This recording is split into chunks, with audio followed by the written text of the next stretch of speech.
విజయ్ బాబు గారు, ఏంటి జనసేన పరిస్థితి? ఈరోజు టికెట్లు ఇస్తే సామాజిక న్యాయం గురించి ఆయన చాలా సినిమాల్లో కూడా డైలాగులు చెప్తుంటారు, పొలిటికల్ స్క్రీన్ పైన డైలాగులు చెప్తుంటారు. కానీ ఇక్కడ 18లో 12 సీట్లు ఆల్మోస్ట్ ఉన్నత వర్గాలకే ఇచ్చారు.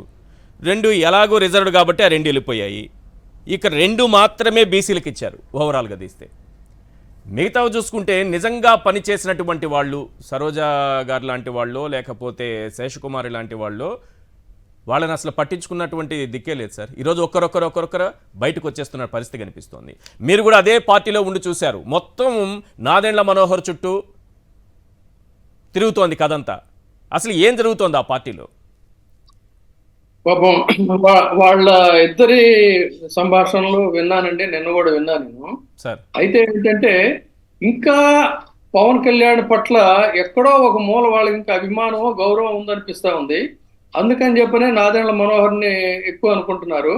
కానీ స్టార్టింగ్ లో ఆ పార్టీలో అతి స్వల్ప కాలం ఉండి బయటకు వచ్చి వాళ్ళ వికృత వ్యవహారాలు, వికృత స్వరూపాలు, చండాలపు ఇది ఒక రాజకీయ పార్టీ చిచ్చి నాబోటోడు ఏంటి, ఇందులోకి వెళ్ళటం ఏంటంటే నన్ను నేనే తిట్టుకొని నేనే ఆత్మన్యూనతకు గురై అనేక సందర్భాల్లో చెప్పాను. నా జీవితంలో చేసిన అతిపెద్ద చారిత్రక తప్పు ఏదైనా ఉందంటే పవన్ కళ్యాణ్ లాంటి వాడి దగ్గరికి ఏదో చేయాలని వెళ్ళటం అనేది.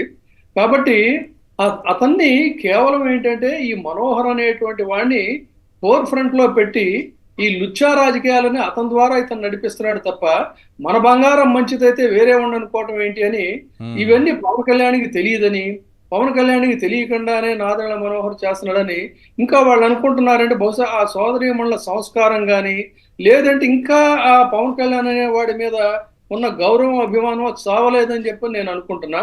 అంతే తప్ప మరొకటి కాదు. పవన్ కళ్యాణ్ అనేటువంటి వాడు సర్వభ్రష్టుడు అని చెప్పని ఆ రోజే నేను బయటకు వచ్చిన రోజే చెప్పినప్పుడు చాలా మంది ఇటువంటి వాళ్ళు నన్ను తిట్టుకున్న తర్వాత వరుసగా ఒకళ్ళు అందరూ బయటకు వచ్చి వాళ్ళందరి ప్లేస్ లో ఈ మనోహర్ అనేటువంటి వాడిని పెట్టి చంద్రబాబు నాయుడుతో మొత్తం లింగమనే ఎస్టేట్ లాంటి వీళ్ళతో వెళ్తూ ఇవన్నీ వ్యవహారాలు నడిపించారు.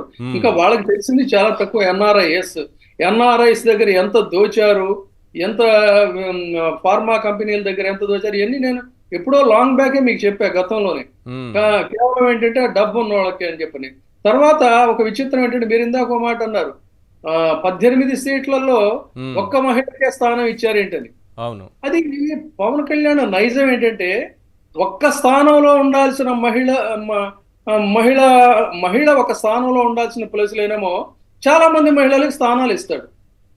ఎక్కువ మంది స్థానాలు ఇవ్వాల్సినటువంటి మహిళలకు స్థానాలు ఇవ్వాల్సిన చోట్లనేమో ఒక మహిళకి స్థానం ఇస్తాడు. అది పవన్ కళ్యాణ్ యొక్క వ్యవహార శైలి. దాన్ని మరి అర్థం చేసుకోవాలి. కాబట్టి ఇలాంటి వాడు వచ్చి ఏదో ప్రజలకు సేవ చేస్తానంటే, నేను ఎప్పుడో చెప్పా ఏమని, రాజకీయాన్ని చాలా మంది అధికారంలోకి వచ్చిన తర్వాత రాజకీయాల మీద డబ్బు సంపాదించుకుంటారు. కానీ అధికారంలోకి రాకుండానే రాజకీయం అనేటువంటి దాని ద్వారా డబ్బు సంపాదిస్తున్న ఏకైక వ్యక్తి భారతదేశంలో ఈ పవన్ కళ్యాణ్ అనేవాడు అనేది నేను చెప్పాను. ఎవరెవరి దగ్గర ఎంత వసూళ్లు చేశాడు పాపం. ఇప్పుడు అలాంటి మహిళలు వాళ్ళు అన్నది కరెక్ట్ అండి. ఏంటంటే హైదరాబాద్ లో కార్యాలయం ఉన్నప్పుడు ఏం చేసేవాడంటే, మన దగ్గర మాట్లాడితే డబ్బు లేకపోతే ఎవడ పార్టీ పెట్టమన్నాడు నిన్ను, మాట్లాడితే అతను నోటి వెంట వచ్చేది ఏంటంటే మన దగ్గర డబ్బులు లేవు అని. భోజనాలకి కొంతమంది దగ్గర డొనేషన్లు. ఆ రత్నం అనే ఒకడు సీఏ ఉండేవాడు. ఇక్కడ వాళ్ళకి అర్థం కాదు ఏంటంటే, ఎవరు పేరు చెప్పారు ఇందాక, పంతం నానాజాను తిట్టాడు కదా అని చెప్పని. అది శైలి ఏంటంటే, వాళ్ళు చేసినటువంటి వసూళ్లలో తనకు వాటా లేనప్పుడు రానప్పుడు వాళ్ళ మీద కన్నెర్ర చేస్తాడు. అది అయిన తర్వాత వాళ్ళే మళ్ళీ వీళ్ళకి దగ్గర అవుతారు. ఇది అతనికి ఉన్నటువంటి ఒక స్టైల్ అనమాట. ఆ క్రమంలోనే గతంలో కూడా చాలా మంది దగ్గర డబ్బులు వసూలు చేసిన తర్వాత పార్టీ కార్యాలయం మెయింటెనెన్స్ ఒకడు. ఇప్పుడు పాపం అతను ఎవరు ఆ బీజేపీలోనే కూడా టికెట్ ట్రై చేస్తున్నట్టున్నాడు. ఒక ఫార్మా కంపెనీ పెట్టుకుని అతను బిల్డింగ్ మొత్తం తీసుకున్నాడు. వాడంతా రెనోవేట్ చేసి ఇచ్చాడు. ఆ ఖర్చు అంతా భరించాడు. అంతా చేస్తే శ్రీకాకుళం నుంచి ఉన్నాడండి ఇప్పుడు ఆ క్యాండిడేట్. చేస్తే అతనికి టికెట్ ఇస్తానని చెప్పి మొండి చేసి చూపించాడు. ఇతనికి రెగ్యులర్ గా మింటింగ్ మనీ ఉంటేనే వాళ్లే దగ్గర అవుతారు. తర్వాత ఇంకొక వ్యవహార శైలి ఏంటంటే, ఏ రబ్బర్ చెప్పులు వేసుకున్నా చేస్తానని చెప్పని అన్నారు. ఈ మధ్య ఒక మీటింగ్ లో జగన్ తొక్కేస్తా నిన్ను తొక్కేస్తానని తొక్కేస్తా అని పూనకం వచ్చినట్టు ఊగితే ఈ జన సైనికులు వాళ్ళందరూ ఈలలో చప్పట్లు కొట్టారు. ఉమ్, కానీ అసలు భావాన్ని అర్థం చేసుకోవాలా. జగన్ గారిని ఉద్దేశించి చెప్పింది ఏంటంటే తొక్కేస్తానంటే దాని అర్థం ఏంటంటే జగన్మోహన్ రెడ్డి గారిని తొక్కేస్తాని కాదు, ఉమ్, తనని 10 సంవత్సరాల నుంచి నమ్ముకు తిరిగినటువంటి జన సైనికులందరినీ తొక్కేసేసి గంపగొట్టగా ఇది పెట్టుబడిదారులకి నేను నా టికెట్లను అమ్మేసుకుంటాననేది దాని భావార్థం. అది పాపం వాళ్ళకి ఇప్పుడు సోదర సరోజ గారు లాంటి వాళ్ళకో లేకపోతే వీళ్ళందరికి అర్థమయ్యేసరికి ఆలస్యం. తొక్కేస్తా అంటే తను నమ్ముకు తిరిగిన వాళ్ళందరినీ తొక్కేస్తానని దాని అర్థం. కాదు, అదే నేను జరిగింది చాలా కూడా. మంచి మాట చెప్పారు సార్. ఒక్క నాయకుల్ని కూడా ఎదగనివ్వకుండా ఒక మనోహర్ని పక్కన పెట్టుకొని వీళ్ళందరినీ ఇక్కడ తొక్కేస్తూ ఈయన ముఖ్యమంత్రిని తొక్కేయడం ఏంటి?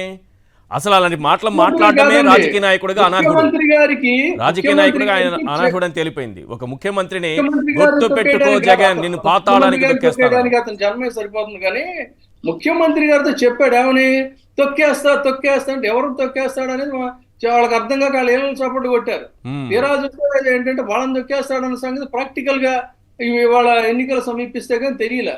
వాళ్ళందరినీ కూడా తొక్కేసేసి అడ్డగోలుగా మెక్కేసేసి ఎవడైతే మల్టీ మిలియనరో ఎవడైతే ఈ మొత్తం వాటాలు గీటాలు ఇందాక చెప్పినట్టు ఫ్లాట్లు గీట్లు ఇవ్వగలుగుతాడో ఉమ్, వాళ్ళకి రబ్బర్ చెప్పులు వేసుకున్న వాడిని ఎమ్మెల్యేని చేస్తానని చెప్పి వాళ్ళ మల్టీ మిలియనర్స్ అందరికీ కూడా టికెట్లు ఇచ్చాడు. ఉమ్, ఇంత నీచాతి నీచమైనటువంటి రాజకీయం చేస్తున్నటువంటి ఇతన్ని ఖచ్చితంగా ఏ మహిళలైతే వాళ్ళు కడుపులో పెట్టుకొని ఒక సోదరుడిగా గౌరవించారో వాళ్ళు కన్నెర్ర చేస్తే వాళ్ళ చేతులకు మహిళలు అంటే ఎంత చిన్న చూపురా నీకు, yes. మహిళల చేతులకు ఉన్న ఈ గాజులు కాదురా విష్ణు చక్రాలు అని చెప్పని వాళ్ళు కన్నెర్ర చేసి ఆ పిఠాపురంలో వెంటపడి తన్నేటువంటి రోజు అయితే ఖచ్చితంగా వస్తుందండి. ఈ రాజకీయాల్లో ఒక అంటరాని వ్యక్తిగా అతను తయారయ్యాడు. అత్యంత ప్రమాదకరమైనటువంటి వ్యక్తి. yes. మహిళల పట్ల కించిత్ గౌరవం గాని సంస్కారం గాని ఈ సమాజం పట్ల ఒక అంకిత భావం గాని లేనటువంటి వ్యక్తి. ఆ మనోహర్ అనేటువంటి వాడు కేవలం ఈ బ్రోకర్ రాజకీయాలకు ఒక బంటే తప్ప అతన్ని కించిత్ మనం అనాల్సిన పనే లేదు. yes. నథింగ్, అసలు టైం వేస్ట్. ఉమ్, ఈజ్ నష్టాలు. రైట్. ఏంటంటే రాజశేఖర రెడ్డి గారి వేవులో ఉమ్, ఆ రోజు చాలా మంది గెలిచారు. ఆ గెలిచినటువంటి వాళ్ళలో అతను ఒకడు తప్ప yes. దాన్ని ఇవాళ ఉపయోగించుకుంటున్నాడు. కానీ ఉమ్, మాత్రం కూడా అతను గౌరవించదగిన వ్యక్తి కాదు. అసలు అతని గురించి మాట్లాడుకోవడం కూడా వేస్ట్. రైట్. చందు సాంబశివరావు గారు, జనసేన కాసేపు పక్కన పెడదాం, బీజేపీ విషయానికి వద్దాం. ఇంతసేపు జనసేన చుట్టే తిరిగింది, ఎందుకంటే ఆ పార్టీ బాధితుల్ని కూర్చోబెట్టాను కాబట్టి వాళ్ళ వాయిసే వినిపించాల్సినటువంటి పరిస్థితి వచ్చింది కాబట్టి వాళ్ళతోనే మాట్లాడించాను. ఎస్.